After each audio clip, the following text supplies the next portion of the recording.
Salvando o pai da forca.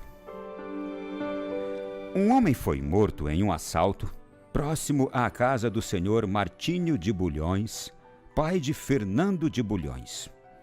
Os assassinos enterraram o corpo da vítima no quintal de Martinho sem que ele ficasse sabendo.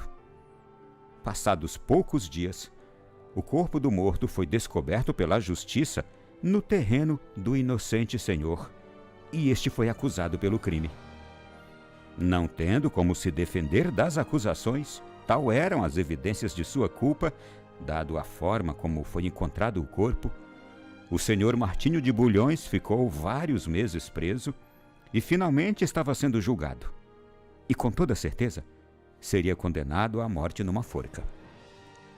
O filho, Fernando, ou Frei Antônio, de modo inexplicável, foi avisado de que se passava uma grande injustiça com seu pai. Logo após tomar conhecimento do apuro em que se encontrava seu progenitor, Frei Antônio foi sem demora pedir ao superior do convento que o deixasse sair de Pádua, na Itália, por um curto período de tempo, para ir até onde estava seu pai. Tendo recebido a dita autorização, no mesmo instante, de modo miraculoso, já se encontrava em Lisboa, indo diretamente ao tribunal, onde tomou a defesa de seu inocente e querido pai. Os juízes ficaram estupefatos com a aparição de tão nobre e inusitado advogado e com a segurança com que ele falava. Mas isto não foi o suficiente para se convencerem da inocência do pobre réu. Tantas eram as provas que tinham plantado contra o seu pai e mostrado que o crime era de sua autoria. Como ainda faltassem testemunhas a favor do pai, elas não existiam, Frei Antônio ainda fez um pedido ao magistrado, que ele interrogasse a vítima, isto é, que o juiz interrogasse o morto, falecido há muitos dias. Os juízes e demais assistentes naquele tribunal, surpresos com a ideia, se puseram a rir e a ridicularizar Frei Antônio. Apesar de tudo, Frei Antônio manteve-se firme com a proposta, e as autoridades, movidas pela curiosidade, talvez zombaria, aceitaram ir até a sepultura do morto para interrogá-lo. Chegando ao cemitério, Frei Antônio mandou que desenterrassem e abrissem o caixão da vítima. Era uma ideia absurda. Mas como já estavam lá e impressionados com a autoridade com que falava, os juízes e assistentes concordaram e Frei Antônio deu a seguinte ordem: "Pelo Deus que te criou, te ordeno. Diga se foi este homem", e apontou para seu pai, "que acusam o causador de sua morte." No mesmo instante, o morto se levantou, tal qual um vivo, e disse: "Martinho de Bulhões é inocente de meu sangue." Tendo pronunciado a defesa do réu, deitou-se na sepultura, permanecendo como estava antes, morto. Os juízes, tomados de medo e admiração pela cena que acabavam de presenciar, decretaram inocente o pai de Santo Antônio e o deixaram partir para sua casa imediatamente. Frei Antônio, até então, após ter salvo a vida do pai, voltou de forma igualmente miraculosa para seu convento, na Itália, onde continuou cumprindo seus deveres de religioso o restante do dia, como se nada tivesse acontecido naquele dia. Magnífico este, o exemplo de santidade extraordinária e humildade de Santo Antônio.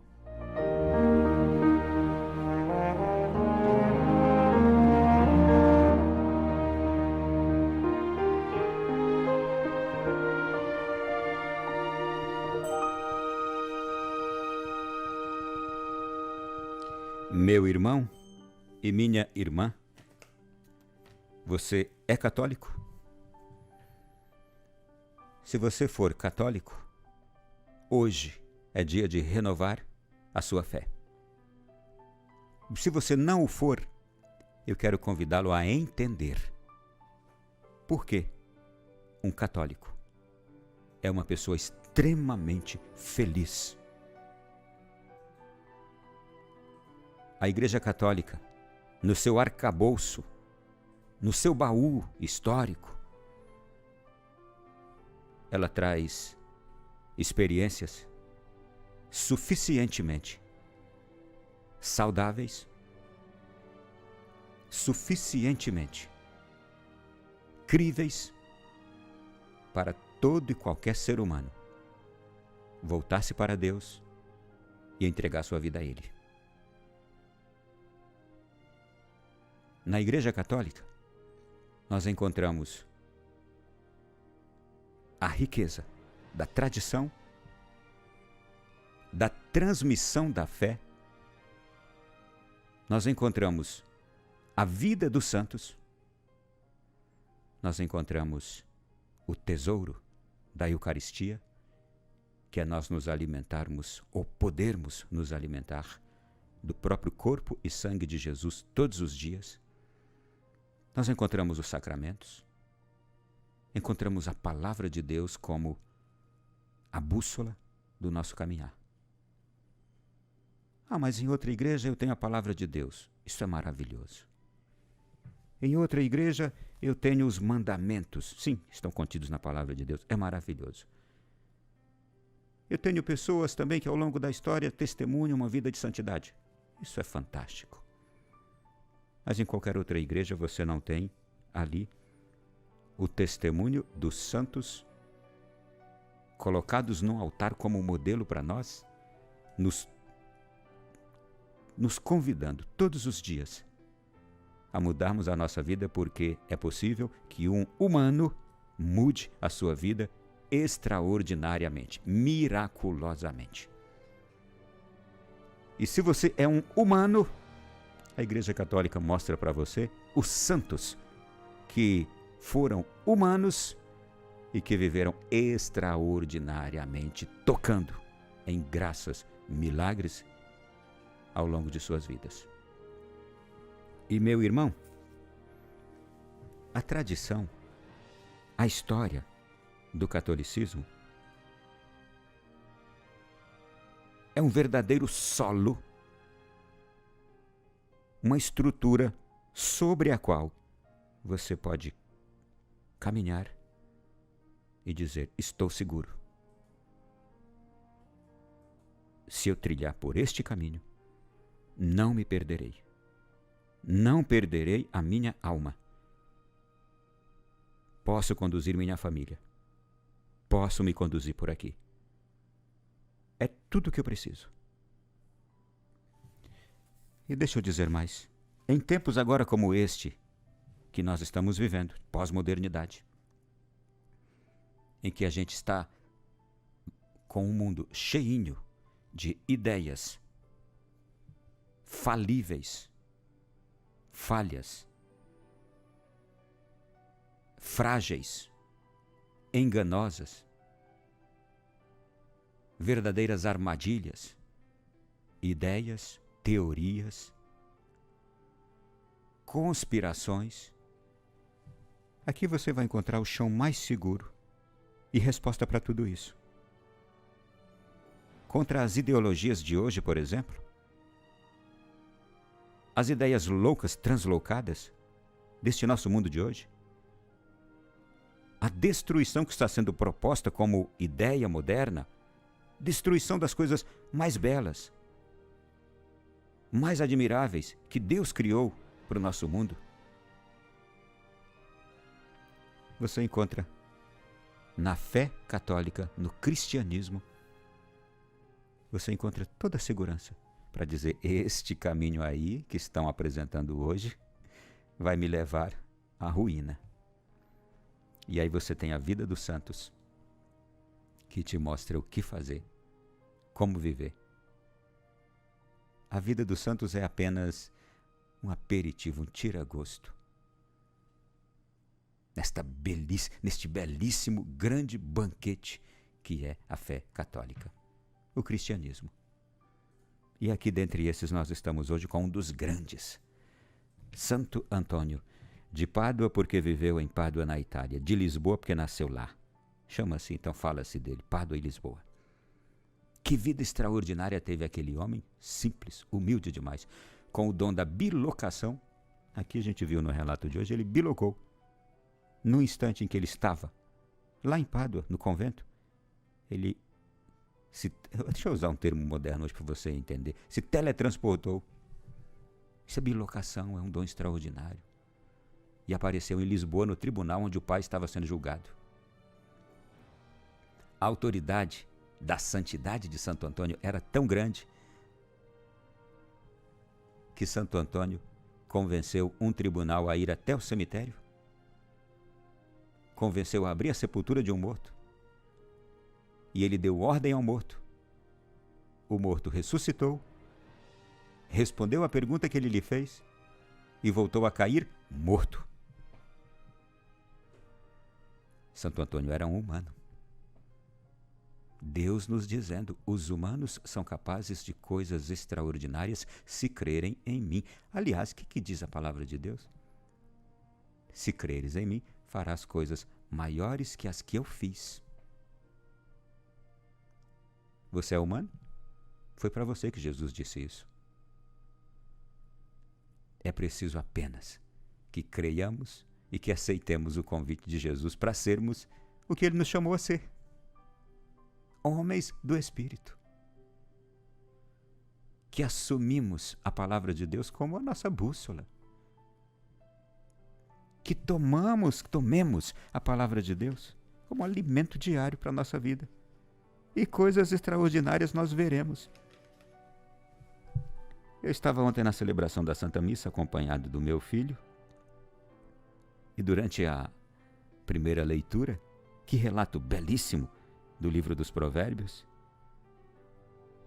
aí a leitura diz: o Senhor me possuiu como primícias de seus caminhos antes de suas obras mais antigas. Desde a eternidade fui constituída, desde o princípio, antes das origens da terra.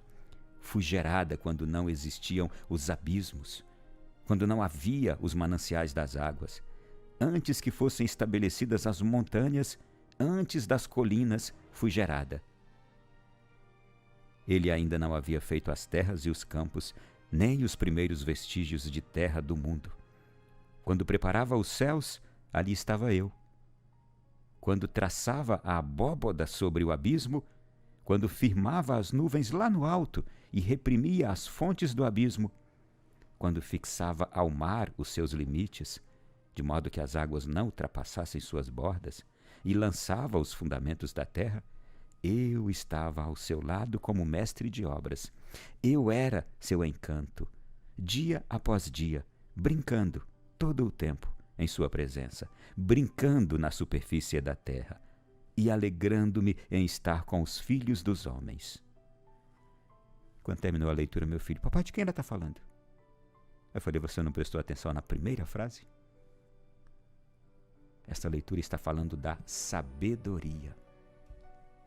A sabedoria estava acompanhando Deus em tudo que ele estava fazendo quando criou o mundo e os seres. Meu irmão e minha irmã, é isto que você tem à sua disposição. Deus entregou para você a sabedoria dele, o poder dele, a bondade dele para mudar esse mundo, ou mudar as coisas que precisam ser mudadas. Como, por exemplo, aquele julgamento injusto em que um homem seria condenado à forca por um assassinato que não cometeu. Quantas injustiças hoje no nosso mundo, quantas mentiras, quantos homens maus, quantas ideologias, quantas defesas de pensamentos hoje inadmissíveis, quantos absurdos que agridem a natureza, ideias que agridem a natureza e a criação de Deus. Quantas ideias fúteis, frágeis, insustentáveis. Mas, porque o homem afastou-se da sabedoria de Deus, ele não enxerga nada e se deixa confundir. Mas, porque o homem afastou-se do poder de Deus, que Deus deu a ele, este homem se torna um impotente, um fraco, um cego, que não consegue enxergar nada e passa a adotar para si as práticas pagãs, as práticas imorais, as práticas ideológicas e passa a defender o erro como se verdade fosse, o mal como se bem fosse. E defende pessoas que estão vivendo o erro com seu erro. E defende pessoas que estão vivendo o mal com a sua maldade. É bem capaz de hoje muitos filhos de Deus estarem defendendo pessoas que moram dentro de suas casas praticando graves erros, como se certo fosse. E sabe por que você e eu defendemos muitas vezes pessoas que vivem no erro, no pecado, em coisas abomináveis? Sabe por que nós defendemos essas pessoas? Porque nós nos afastamos da sabedoria de Deus, do poder que Deus colocou em nossas mãos, em nosso coração, para mudarmos o erro em correção, a mentira em verdade, para revelarmos, tirarmos as dúvidas, as confusões. Um mundo sem a sabedoria de Deus, adotada pelos filhos de Deus, um mundo sem que os filhos de Deus assumam o poder que Deus lhes deu, abracem o Espírito que Deus lhes confiou, com todos os dons, para que fossem resposta para todas as práticas iníquas, enganosas, para todas as armadilhas. É um mundo fadado à dor e ao sofrimento. Porque, volto a enfatizar, adotará, assumirá a defesa do erro como se verdade fosse, da mentira como se coisa certa fosse. E tudo isso porque a gente quer parecer bom. Eu não posso ir contra aquela pessoa, é minha parente, é minha amiga. Eu sei que o que ela está vivendo é errado, mas eu não posso ir contra.